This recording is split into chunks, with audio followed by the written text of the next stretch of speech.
Waldo's Christmas Surprise by Hans Wilhelm. It was 2 days before Christmas. Harry, Cornelius, Monty, and I were busy building a snowman when Fritz appeared with his little niece Emily and introduced her. Emily is from the South and has never seen snow before, Fritz told us. She doesn't know much about our winters. It turned out Emily also didn't know much about Christmas. "Who is Santa Claus, Waldo?" she asked me, shivering in the cold air. "Santa Claus," I explained, "brings presents and toys to human children at Christmas time." "Does he also bring presents to animal children?" Emily asked. "Well," I said, "he hasn't been around this part of the forest for many years. I guess he is too busy visiting all the human children to have much time left for animals." "Do you think he will come if I write to him?" Emily asked. "I don't think so," said Monty. "I've never seen him myself." "Neither have I," Harry added, shaking his head. You see, Santa Claus is only for human children," Fritz said to Emily, "so forget about the whole idea. Let's go home now before you catch a cold." Early the next morning, I saw Emily pulling Fritz towards the mailbox. "I wrote a letter to Santa Claus," she said, waving a large envelope, "and I asked him to come and bring me a present." "Good luck," I said, "but don't you get your hopes up too high. I don't want you to be disappointed if he doesn't come." "He will, you'll see," Emily cried. Poor Emily, I thought Christmas Day was tomorrow. She was setting herself up for a big disappointment, I was sure. Suddenly, I had an idea. If Emily wanted to see Santa, she would, I decided. I quickly went into town and bought a few things for a surprise. I was very pleased with my idea and could hardly wait to see Emily's eyes on Christmas morning. The next day, I got up very early to get ready. I put on the red Santa Claus suit that I had bought. I looked at myself in the mirror. I was delighted. Even my own mother wouldn't have recognized me.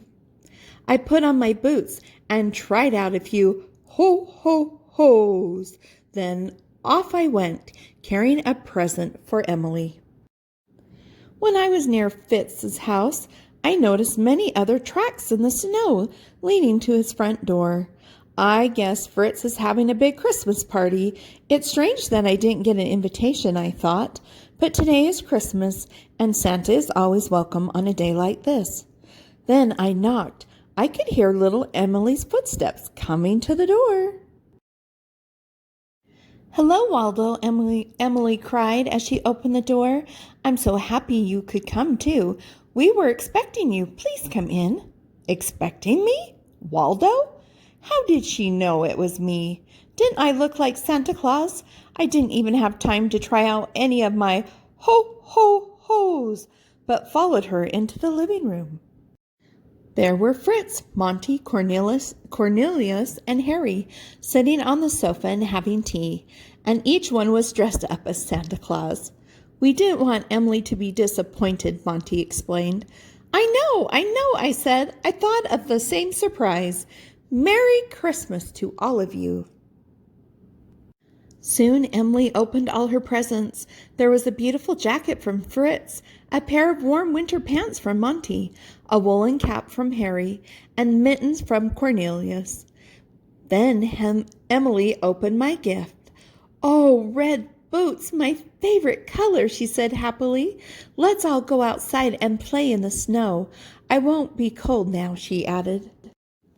Suddenly there was a loud knock at the door. "Who could that be?" asked Fritz. "Everybody is already here." We cautiously went to the door. By the time Fritz opened the door, the visitor had already left. We could see the back of his sleigh disappearing behind the snow-covered tops of the fir trees. "Santa Claus!" called Emily as loud as she could, but all we heard was a faint ho, ho, ho. "Look! He brought me a present," Emily said as she pointed to a beautiful red sled. Hanging from it was a label that read, "For Emily, from Santa Claus." I knew he would come. I knew it, cried Emily as she danced around her new sled. This was certainly one of the best Christmas days we had ever had, and Emily enjoyed riding on her special sled, pulled by 5 Santa Clauses. The end. I love you, grandbabies. I hope you enjoyed this darling story. Please remember, Grandma loves you and to always be grateful. Until next time, bye.